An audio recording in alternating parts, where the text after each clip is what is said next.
Let's stop and think for a few minutes about money. We live in one of the richest countries in the history of the world. There's absolutely no question about that. You can work productively all of your life. Let's say for 40, 45 years. And you know, it's a strange thing, but only 1 or 2 people out of 100 at the end of their commercial career are financially independent.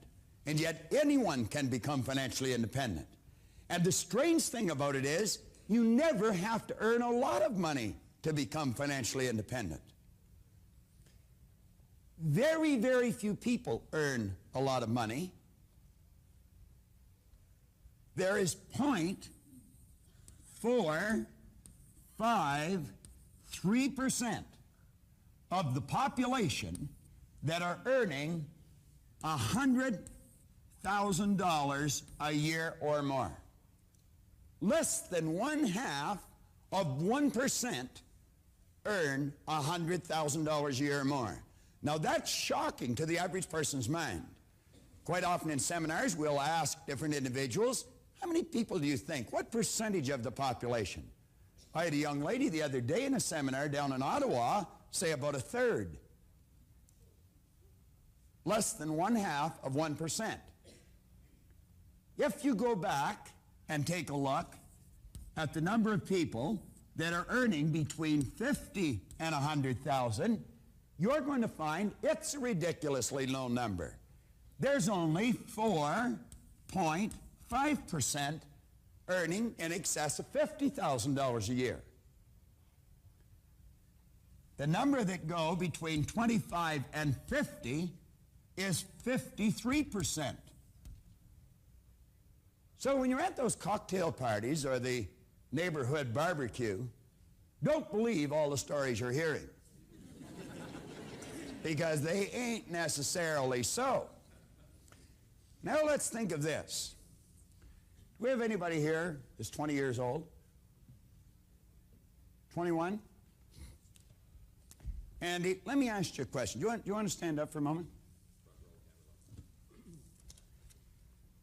Andy, how many ways, let me shake your hand first. How you doing, Andy? Good. I'm doing wonderful. Andy, how many ways do you think there are to earn money? Hundreds. Well, you know, it's written in the book that there's only 2. Just 2 ways. Now, that's a little shocking to most people. I had a young man the other day say 1 way. He was really close. There's 2 ways. One is people at work, and the other is money at work. They're the only 2 ways that you have to earn money. Do you work, Andy? Yes, I do. You do.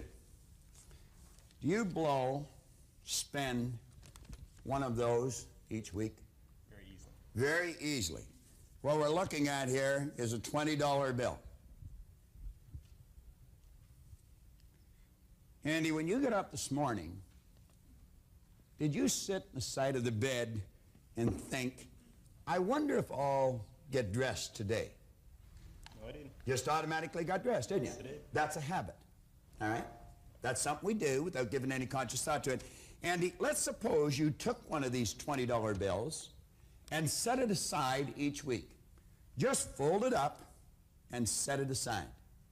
And you did that for 50 weeks. You have 50 20s. How much money would you have? $1,000. $1,000. Now, Andy, if you did that for 50 weeks, you'd have probably formed the habit of doing it. Would you agree with that? Yes, I would. Habits are hard to break, aren't they? Yes, they are. And if you kept doing it every year for 40 years, how much would you have? $40,000. $40,000. That's right. That's if you just left it sitting there. However, if you found someone that really understood how to find gainful employment for that $20 bill, and you give it to them to put to work for you, then you've got 2 ways going for you. You're working, Andy, and so is your 20. Do you know at the end of 40 years, you wouldn't have 40,000, Andy. You know how much you'd have? No, I don't. What do you think you might have? So a couple $100,000. A couple of $100,000. If they only found gainful employment at 10%, you'd have $450,000. Yet all you've ever done is set aside $20 a week. If they found gainful employment for it at 12%, Andy, you wouldn't have $450,000, you'd have $850,000.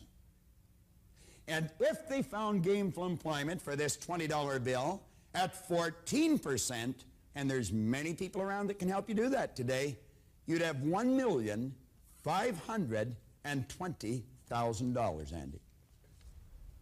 And all you've ever done is set aside $20 a week. And you'd have $1.5 million working for you. Now, there's less than 0.5% of the population of your country that are earning in excess of $100,000 if you never spent the $150,000 or the $1.5 million. If you just left it sitting there, Andy, do you know that it would earn for you between $150,000 and $200,000 a year? And you'd still have your $1.5 million. I would imagine you could probably get by on that for a while, couldn't you? If I had to. Thanks, Andy. And all Andy's ever done is set aside $20 a week. You know, if Andy worked on chips at McDonald's and never got promoted, he could become a millionaire. So do you see, the classical error that most people make is if you want to be a millionaire, you have to earn a lot of money. And of course, that's not true.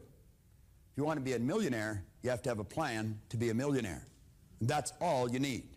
You just have to make up your mind you're going to become. How many of you would like to be millionaires? Be honest. Let me see a show of hands. Everybody's hands up. How about you? Would you like to be a millionaire? You know you can. All you have to do is set aside one of those each week. Give it to someone who really understands money. Now, I would be the wrong guy to give it to. If you have any doubt about this, you just ask my wife. You see, John was mentioning his goal was to earn more money than his wife could spend. I set that goal quite a while ago, and my wife said she was up to the challenge.